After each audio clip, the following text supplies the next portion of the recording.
Hey guys and girls, how you going? It's Daniel Walsh from Your Property Wealth, and today I want to actually talk to you about the event that unfolded yesterday, which was obviously the 60 minutes coming out with house prices plunging by 40%.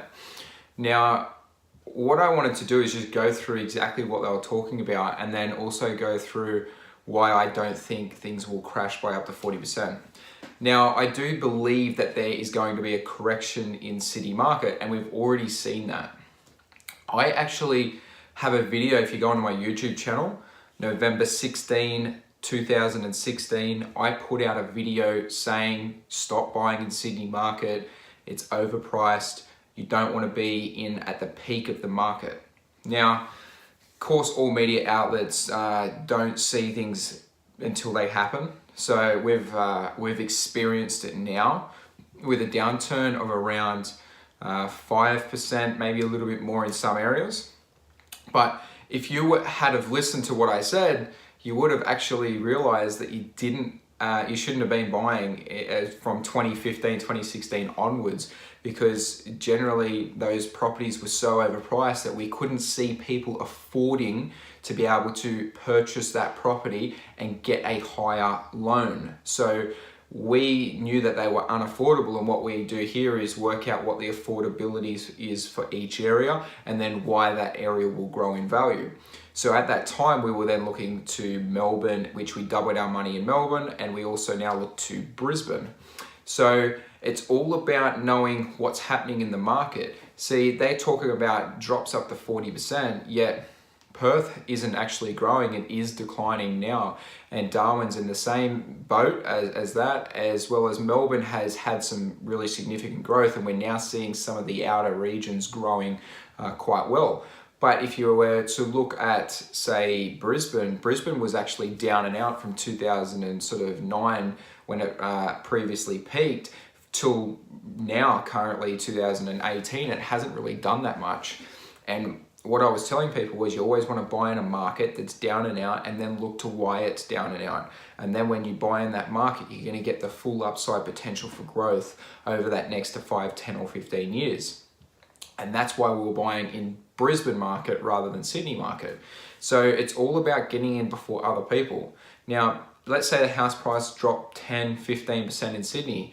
We're still seeing record growth. So a 15% decline, even a 20% decline isn't drastic. It's only a very dramatic decline to those who got in late.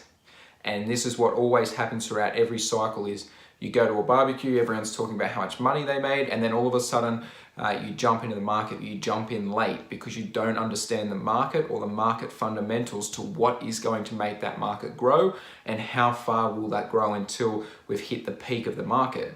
Now, when I invest, I make sure I invest when everybody is scared of the market or is a market that's recovering. So when I buy in Sydney next time, it'll be when everyone else is fearful of Sydney and that I see the potential for Sydney to grow in the next 5 to 10 or 15 years. Now, I think Sydney obviously has good long-term potential, and no one can argue that with what's happening with jobs and population and all of that, but the affordability side is what's hurting Sydney market currently. So when you are looking at what's happening in a market, remember there's many markets within markets. So just because they say prices drop 40% or they're going to drop 40%, that does not mean that Australia-wide prices will be dropping. What we're actually seeing in some states is prices increasing because they've already gone through the drop in their cycle and they're now in a recovery market. So you've got to be looking at the fundamentals of each market and then the fundamentals of the market within that market. Because at the end of the day, it's not just about, Australia-wide, it's about having multiple markets within those markets. That's why I talk about diversifying property and diversifying them throughout states, different states, because you want to minimize your overall risk. Now, if I had 10 properties in Sydney, all of a sudden I'm going to have greater risk now if property was to drop 20 or 30%. But if I had 1 or 2 properties here, 1 or 2 in Melbourne, 1 or 2 in Sydney, in Queensland, now all of a sudden what I'm actually seeing is I'm seeing some decline in Sydney, which I've already made 80% on, or even more. So if that was to decline 15, 20%, it's not, you know, that dramatic. You're still up, you're still making money. And then we've leveraged that money to in Brisbane, where that market's actually continuing to rise over time. Again, it's all about cash flowing these properties and this portfolio for 15 years. If you can't cash flow it for 15 years, you should not buy the property. So it's all about building these long-term portfolios, diversifying the portfolios, not listening to the noise. Now, like I always said, 80% of investing is in the mindset, it's psychology. 80% and 20% is actual investing. So if you can get those right and have a really strong mindset in investing, you will be able to achieve those goals.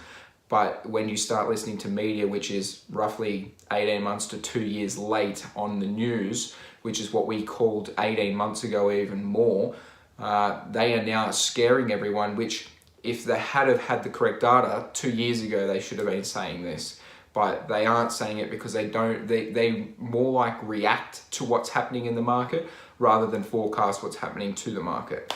So get your facts right, go out there, invest safely, always invest safely, and diversify your portfolio. If you like my videos, can you please like, share, and comment? And until next time, guys, have a great day.